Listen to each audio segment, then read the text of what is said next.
जरा एक पल के लिए सोचिए अपनी जिंदगी को। सुबह का अलार्म बजता है, तुम थके हारे फिर भी उठते हो क्योंकि सिलेबस खत्म करना है। क्लासेस, कोचिंग, असाइनमेंट, प्रोजेक्ट, हर दिन वही दौड़। पेरेंट्स का दबाव, सोसाइटी की उम्मीदें और फ्यूचर का डर, इन सब के बीच जवानी का हर एक दिन कुर्बान कर दिया जाता है इस उम्मीद के साथ कि एक दिन ये मेहनत रंग लाएगी, एक अच्छी जॉब मिलेगी और जिंदगी सिक्योर हो जाएगी।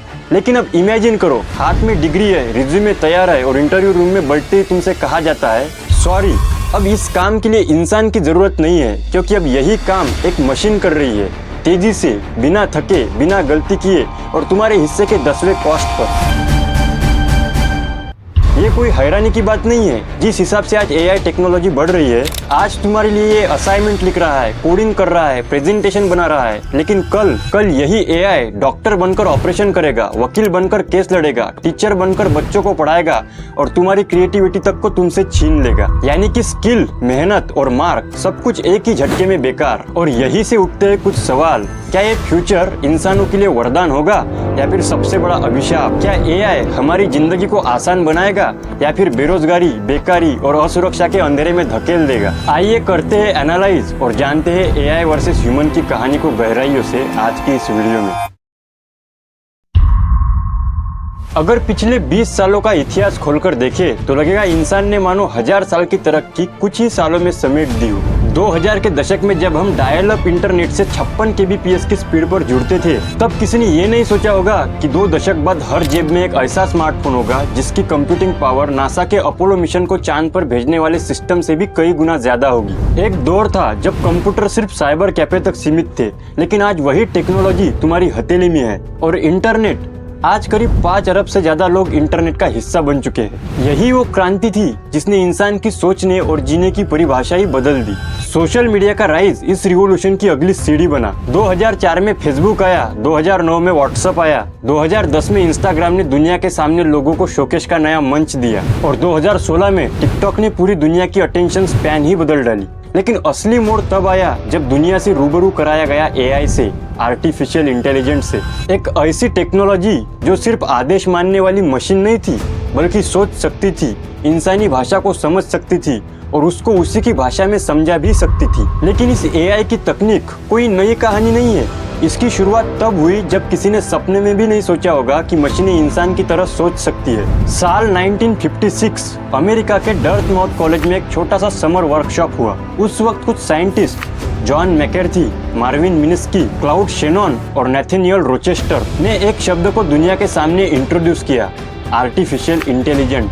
सोच कर देखो, 1956 का वो लेक्चर हॉल, लकड़ी की पुरानी टेबल्स, हाथ में मोटी किताबें और कुछ साइंटिस्ट जो दुनिया को ये कह रहे थे, अगर इंसान सोच सकता है तो मशीन भी सोचना सीख सकती है।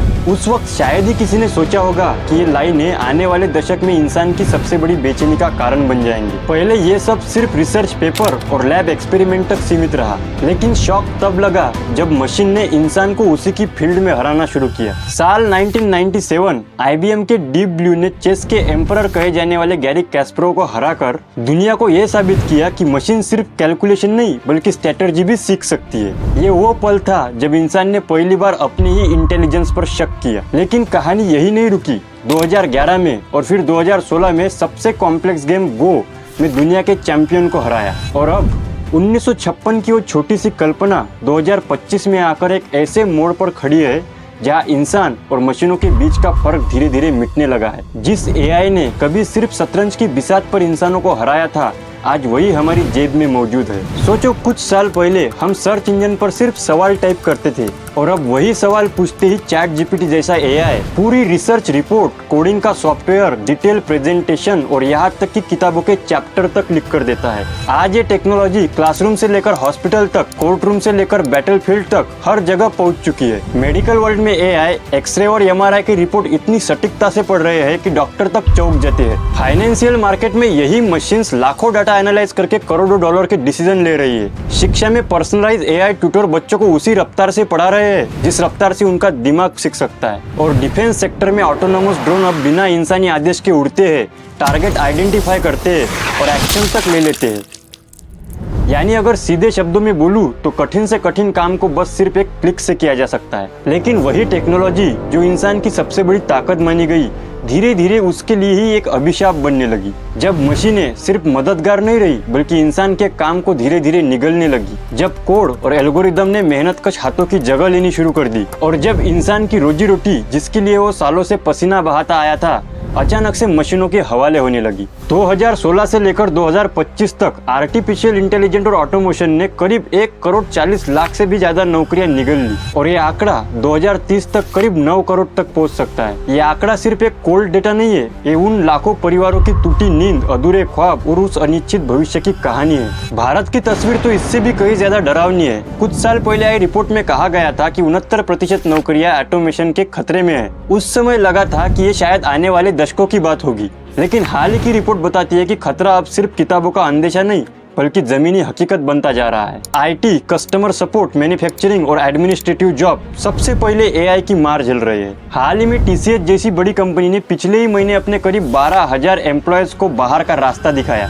बात सिर्फ टीसीएस की नहीं है, अमेजॉन, माइक्रोसॉफ्ट, सेल्सफोर्स जैसी कंपनियों ने भी एम्प्लॉयज को ले ऑफ किया। ये वो नाम है जिन्हें लोग अक्सर गारंटी कहते हैं, और वजह वही थी, एआई टूल्स जो वही काम कम पैसों में और ज्यादा तेजी से कर रहे थे। पीरियोडिक लेबर फोर्स सर्वे के ताजा आंकड़े साफ कहते हैं कि अप्रैल 2025 में भारत में बेरोजगारी दर 5.1% थी, लेकिन सिर्फ एक महीने बाद मई 2025 में ये बढ़कर 5.6% हो गई। और अगर बात शहरी युवाओं की करें तो तस्वीर और भी सख्त है। 15 से 29 साल के युवा यानी देश की सबसे बड़ी ताकत आज 18% बेरोजगारी दर झेल रही है। इसमें सबसे ज्यादा असर पड़ा है महिलाओं पर और हाईली एजुकेटेड युवाओं पर, जो सबसे ज्यादा उम्मीद के साथ नौकरी की तलाश में निकलते हैं। और देश की हालत आज कौन से स्तर पर है? देखिए, रिपोर्ट पुरानी है लेकिन हालत समझने के लिए काफी है। यूपी पुलिस की सिर्फ 62 प्यून की पोस्ट, जिसका क्राइटेरिया था 5वीं पास, उसके लिए करीब 93,000 कैंडिडेट ने अप्लाई किया, जिनमें 50,000 ग्रेजुएट, 28,000 पोस्ट ग्रेजुएट और 3700 पीएचडी होल्डर तक शामिल थे। हिसाब लगा सकते हो कि बेरोजगारी किस लेवल पर पहुंच चुकी है देश में। और आज driver, designer, data operator, journalist, accountant, translator, factory worker, receptionist, delivery boy, security guard, call centre, cleaning staff जैसे सबकी नौकरियों पर खतरा मंडरा रहा है।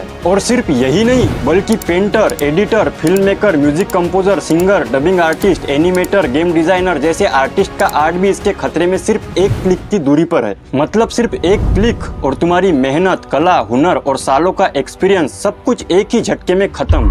एआई को अगर कोई नाम देना हो तो ये एक डिजिटल डेविल है, एक ऐसा शैतान जो इंसान की हर ताकत को धीरे धीरे खा रहा है। तुम्हारा दिमाग, तुम्हारा हुनर, तुम्हारा खून पसीना सब कुछ इसकी भूख के आगे मामूली है। और सबसे खतरनाक बात यह है कि ये इंसान की तरह थकता नहीं, रुकता नहीं और गलती भी कम करता है। लेकिन क्या इसी वजह से इस टेक्नोलॉजी को अभिशाप कहना सही है?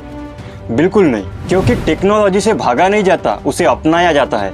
अगर इसका एक चेहरा डरावना है तो दूसरा उससे कई ज्यादा उम्मीदें जगाने वाला भी है।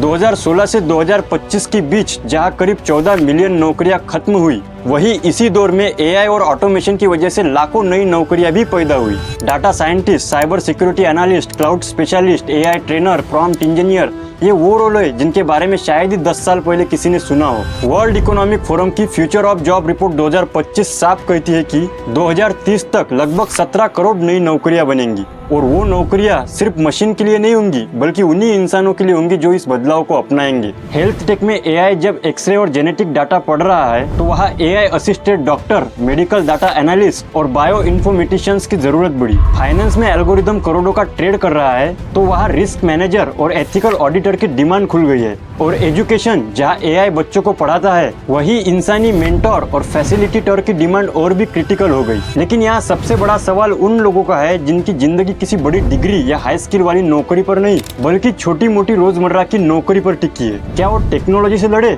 नहीं, टेक्नोलॉजी से लड़ना मतलब इंसान की हार पक्की है। एआई और ऑटोमेशन सिर्फ ड्राइवर और पेंटर तक सीमित नहीं है। असल में ये हर उस काम को धीरे धीरे खा रहा है जिनमें अक्सर दो चीजें हैं, रिपीटेशन और प्रेडिक्शन। मतलब वो काम जो बार बार एक जैसे तरीके से होते हैं और जिनमें इंसान से ज्यादा मशीन तेजी से डिसीजन ले सकती है। अब इसमें आते हैं data entry, call centre, reception, cleaning, security, translation और फैक्ट्री वर्क। ये सब ऐसे काम है जिन्हें एआई या मशीन तेज, सस्ती और बिना थके कर सकती है। इसलिए खतरा सबसे पहले इन्हीं नौकरियों पर आता है। लेकिन अब असली सच्चाई, नौकरियां खत्म नहीं हो रही, बस नौकरी का नेचर बदल रहा है। उदाहरण के लिए अगर ऑटो पायलट कार आई तो ड्राइवर की जरूरत कम होगी, लेकिन साथ ही vehicle monitoring, software testing, safety system, लेकिन चार्जिंग इंफ्रास्ट्रक्चर जैसी नई नौकरियां भी पैदा होंगी। डेटा ऑपरेटर का काम मशीनों ने ले लिया, लेकिन डेटा एनालिस्ट और डेटा साइंटिस्ट की वैल्यू आसमान छू रही है। ट्रांसलेटर को खतरा है, लेकिन लोकलाइजेशन एक्सपर्ट और इंटरनेशनल कंटेंट स्ट्रेटेजिस्ट की भी डिमांड बढ़ रही है। फैक्ट्री वर्कर मशीन से रिप्लेस हुआ, लेकिन रोबोट ऑपरेटर और मेंटेनेंस इंजीनियर की जरूरत दुगनी हो गई। यानी हर बार जब टेक्नोलॉजी एक दरवाजा बंद करती है तो दूसरा खोलती है।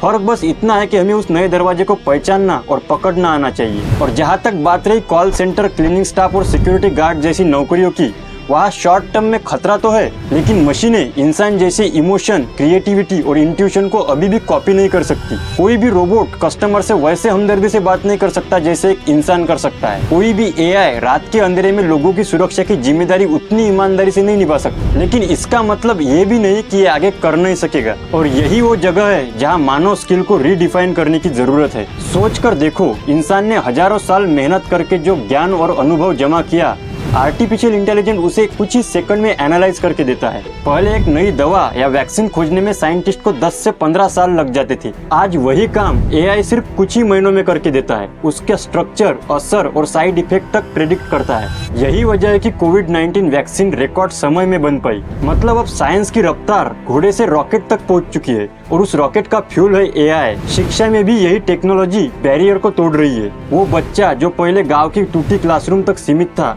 आज उसी की मोबाइल में एक ऐसा पर्सनलाइज एआई ट्यूटर है जो उसकी लर्निंग स्पीड, स्टाइल और जरूरत के हिसाब से पढ़ाता है। सोचो, इक्वलिटी ऑफ एजुकेशन का सपना जिसे हमने दशकों पहले देखा था, आज एआई उसे हकीकत बना रहा है। गांव के बच्चे भी बड़े शहर के टॉप स्टूडेंट की तरह सीख सकते हैं। उनकी क्यूरियोसिटी, टैलेंट और पोटेंशियल अब किसी जगह में या सरकमस्टेंस में फंसकर मरने वाला नहीं है। किसानों का उदाहरण लो, पहले फसल बोते वक्त भरोसा सिर्फ अनुभव और किस्मत पर था। अब एआई सिर्फ मिट्टी का डेटा नहीं देखता, बल्कि सैटेलाइट इमेजिनरी, वेदर प्रेडिक्शन और क्रॉप साइंस को जोड़कर बताता है कि कौन सी क्रॉप सबसे उपजाऊ होगी, कौन सा फर्टिलाइजर सही रहेगा और कब पानी देना है। मतलब खेती अब गेस वर्क नहीं बल्कि प्योर साइंस बन गई है। हर कदम मेजर्ड, कैलकुलेटेड और ऑप्टिमाइज है। और सबसे बड़ी बात, ये कोई दूर का भविष्य नहीं, ये अभी हो रहा है। कल यही एआई इंसान का कॉम्पिटिटर नहीं बल्कि उसका शक्तिशाली पार्टनर बनेगा। हर सेक्टर में इफिशियंसी, एक्यूरेसी और स्पीड उस लेवल तक ले जाएगा जिसे देखकर इंसान भी हैरान होगा। इतिहास गवाह है, हर टेक्नोलॉजी रिवॉल्यूशन ने शुरुआत में डर और असुरक्षा पैदा की। जब मशीनें आई तो लाखों मजदूरों को लगा कि उनकी रोजी रोटी छिन जाएगी। जब कंप्यूटर आया तो लोगों को लगा कि टाइपिस्ट और क्लर्क का अस्तित्व ही खत्म हो जाएगा। लेकिन हुआ क्या? इंसान ने मशीन को दुश्मन नहीं, साथी बनाया, और धीरे धीरे उसी कंप्यूटर ने लाखों करोड़ों नौकरियां पैदा की, सॉफ्टवेयर इंजीनियर से लेकर डाटा एनालिस्ट तक। असल मुद्दा ये नहीं है कि टेक्नोलॉजी आएगी कि नहीं, टेक्नोलॉजी आएगी ही, चाहे हमें पसंद हो या ना हो। असल मुद्दा ये है कि हम उसे कैसे इस्तेमाल करते हैं। अगर हम उसे आंख मूंदकर दुश्मन मान लेंगे तो हमें सच में खा जाएगी, लेकिन अगर हम उसे स्वीकार कर ले, उसकी ताकत को समझकर खुद को उसके मुताबिक बदल ले, तो यही एआई हमारी सबसे बड़ी ताकत बनेगी। यानी ओवरऑल टेक्नोलॉजी से भागा नहीं जाता, उसे स्वीकार किया जाता है। और इंसान की सबसे बड़ी ताकत ही यही है, एडप्ट करने की क्षमता। वही इंसान जिसने पत्थर को औजार बनाया, वही जिसने आग पर काबू पाया, वही जिसने आसमान तक उड़ान भरी, और मेरा विश्वास है आज वो इस चैलेंज को भी जीत जाएगा। तो सवाल ये नहीं है कि एआई हमारी नौकरियां छीनेगा या नहीं, असली सवाल तो ये है क्या हम अपने आप को इतना बदल पाएंगे कि इस नई दुनिया में टिक सके। अगर वीडियो अच्छा लगा हो तो लाइक और सब्सक्राइब कर दो। जय हिंद।